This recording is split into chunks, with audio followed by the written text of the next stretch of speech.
जी अस्सलाम वालेकुम रहमतुल्लाहि व बरकातुहू। आज जुमातुल मुबारक है और 8 सितंबर है। आज का दिन बड़ा अहम है दो हवालों से। एक कि चंद दिन रह गए हैं चीफ़ जस्टिस उमर अता बंदयाल के, और आज मुतवक्को है नैब तरामीम पर उनका फ़ैसला जो उनके मुताबिक स्वीट एंड शार्ट होगा। दूसरा अहम मौजू आज के दिन से जुड़ा हुआ वो है सदर मुमलकत आरिफ अलवी का। आज बहैसियत मुंतखब सदर उनका आखिरी दिन है। इसके बाद दो ऑप्शन हैं, या वो घर चले जाएंगे या वो कायम मकाम सदर बन जाएंगे। ज़्यादातर चांसेस यही हैं और सुना यही जा रहा है कि वो कायम मकाम सदर बन जाएंगे तब तक जब तक कोई नया सदर मुंतखब नहीं होता। लेकिन आज का दिन और सदर मुमलकत आरिफ अलवी क्यों अहम है ये आपको मैं बाद में बताता हूँ। पहले बात कर लेते हैं चीफ़ जस्टिस उमर अता बंदयाल की। चीफ़ जस्टिस उमर अता बंदयाल का सुप्रीम कोर्ट का दौर हर एक की नज़र में अपना तज्ज़िया, हर एक कोई अपना तज्ज़िया कर रहा है।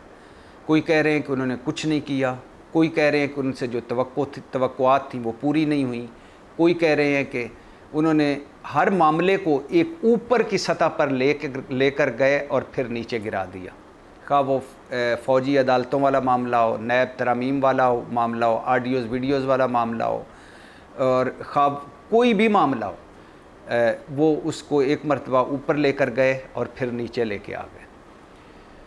चीफ़ जस्टिस उमर अता बंदयाल के बारे में है कि वो जब chief justice Lahore high court थे या जब जज थे, जब वकील थे, तो वो एक बासलाहियत वकील थे, ईमानदार शख्स थे और वो आइन और कानून की बात करते थे।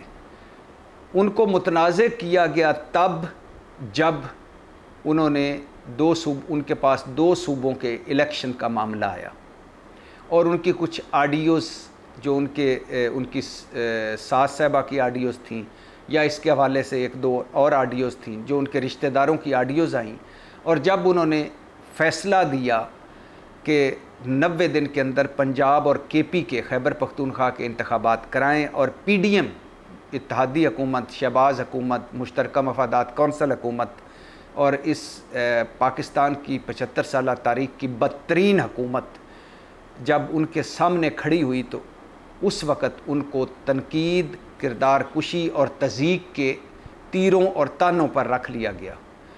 खुल्लम खुल्ला उनको धमकियाँ दी गई, खुल्लम खुल्ला उनकी तज़ीक़ की गई, खुल्लम खुल्ला उनकी किरदार कुशी की गई और सुप्रीम कोर्ट को तकसीम किया गया। फ़ायज़ ईसा काजी ग्रुप एक तरफ हो गया और चीफ़ जस्टिस उमर अता बंदयाल दूसरी तरफ हो गए, और फिर बेंच बने, बेंच टूटे, फिर टूटे, जजेस के इख्तलाफी नोट, आज़म नज़ीर तारड़ की प्रेस कॉन्फ्रेंसें और इत्तेहादी हुकूमत की, शहबाज हुकूमत की पार्लियामेंट को सुप्रीम कोर्ट से लड़ाना, सुप्रीम कोर्ट के फ़ैसलों को रद्दी की टोकरी में फेंक देना। तो मुश्किल दौर गुज़रा है पिछले चंद महीने चीफ़ जस्टिस उमर अता बंदयाल का। और कोई भी जज होता, कोई भी चीफ़ जस्टिस होता, वो जो भी फ़ैसला दे देता वो माना नहीं जाना था। इतनी तकसीम थी, इतनी नफ़रत थी और इतना माहौल ख़राब था। जब उनका अपना घर ऑर्डर में नहीं था, यानी अपनी सुप्रीम कोर्ट, अपने जजेस सारे उनके साथ नहीं खड़े हो रहे थे, और जब पीछे इदारे नहीं खड़े हुए थे, तो वह उनके फ़ैसले कैसे माने जाते। तो चीफ़ जस्टिस उमर अता बंदयाल आज फ़ैसला दे सकते हैं नैब तरामीम का, और ज़्यादातर चांसेस हैं, वैसे तो जो भी सुप्रीम कोर्ट का फ़ैसला होगा वो कबूल होगा, लेकिन ज़्यादातर चांसेस हैं कि नैब तरामीम कालअदम करार दे दी जाएंगी। मैंने आपको बताया है, कई मरतबा बताया है कि 4 मरतबा नैब तरामीम की इस बदतरीन शहबाज हुकूमत ने, और इस बदतरीन हुकूमत ने जिसने आवाम को जहन्नम में डाल दिया, महंगाई के, बेरोज़गारी के, गुर्बत के, टैक्सों के जहन्नम में डाल के चली गई, और जो मुल्क को तमाशा बना के, भिखारी बनाकर, कंगाल बनाकर चली गई और अपने सारे काम सीधे करके चली गई, उस हकूमत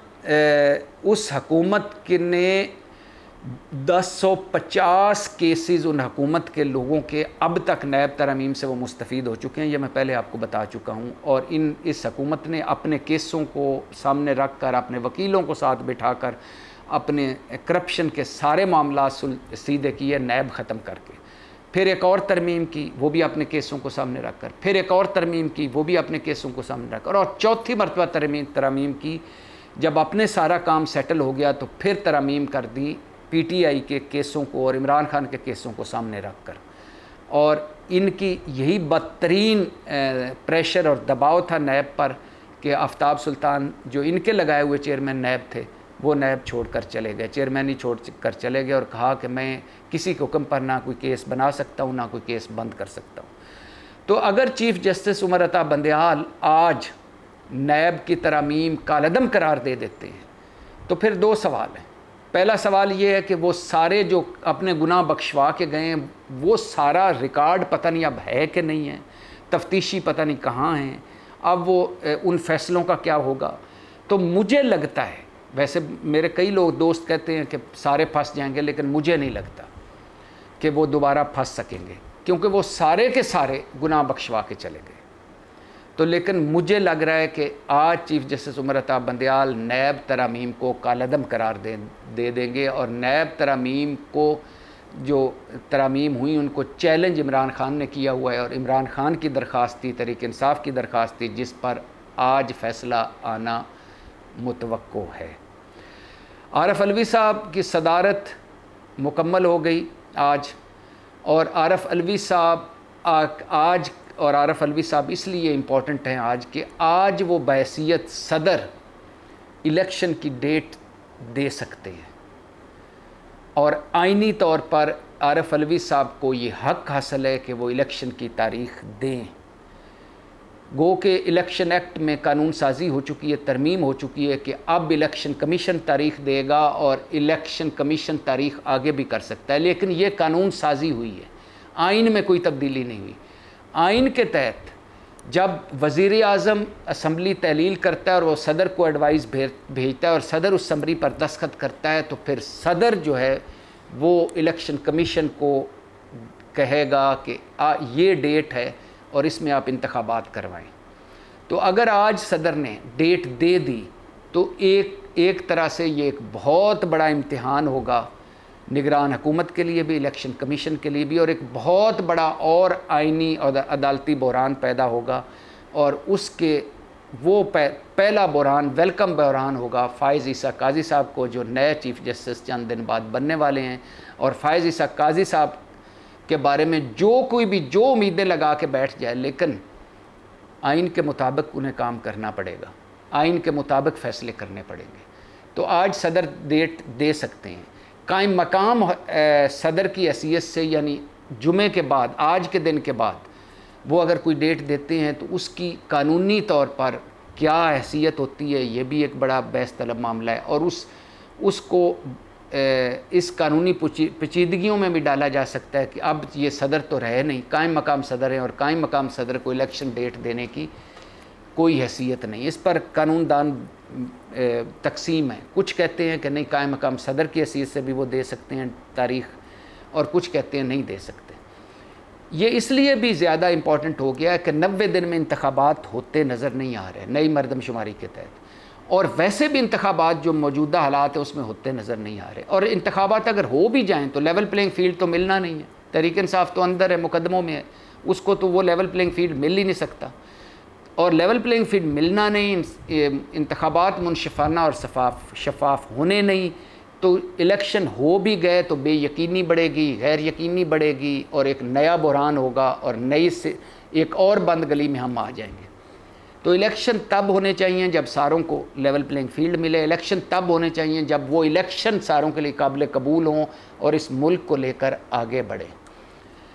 और अहम बात, आखिरी बात, कि आज का दिन जो जुमे का दिन है बहुत बड़ा दिन है इस हवाले से कि वो चोर, वो डाकू, वो लुटेरे, वो बनारसी ठग, वो जीरे ब्लेड जो अपने गुनाह बख्शवा कर गए थे, अगर कालअदम हो जाती हैं नैब की तरमीम, तो और कुछ हो ना हो, इखलाकी तौर पर इमरान खान के बयानिए की फतह होगी और इमरान खान की इस बात को सच समझा जाएगा कि ये मुझसे सारी उम्र साढ़े 3.5 साल NRO मांगते रहे, और जब मुझे हटाया तो ख़ुद को खुद ही NRO दे लिया, तो इसका मतलब है सुप्रीम कोर्ट इस उड़ा देगी तो वो सारे इखलाकी प्रेशर में आ जाएंगे।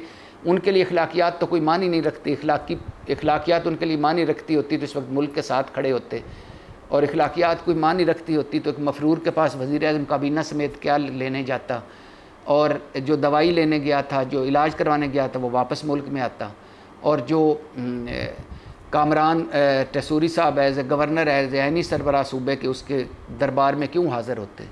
तो ये सारा है, बनाना रिपब्लिक है, लेकिन फिर भी ये कभी नहीं कह सकेंगे ये PDM वाले के है। देखें जी, नैब का काला कानून था, हमने तो काला कानून बदला, हमने तो अपने गुनाह नहीं बख्शवाए। ये दबाव में आ जाएंगे और एक मर्द सूरत हाल बदल सकती है। तो एक तो ये, और दूसरा सदर मुमलकत की तारीख़ देने का। अगर सदर मुमलकत तारीख़ देते हैं तो ये मैंने कहा कि फिर से अदालती बहरान होगा, फिर से आइनी बहरान होगा, फिर से वही लड़ाई लड़ी जाने लग जाएगी जो पंजाब और खैबर पख्तूनख्वा की लड़ाई थी इंतखाबात की। लेकिन बाउंड होंगे आइन के तहत, वैसे तो आइन दफन हो गया, लेकिन आइनी तौर पर सदर ये अपना हक अदा करेंगे इलेक्शन तारीख़ देकर। तो जुमे का दिन है, नैब तरमीम के हवाले से सुप्रीम कोर्ट से रुखसत होते चीफ जस्टिस उमर अताब बंदयाल का फ़ैसला और सदर मुमलकत की तारीख़ देने का डिसीजन अहम है आज के दिन। देखते हैं क्या होता है। पाकिस्तान जिंदाबाद।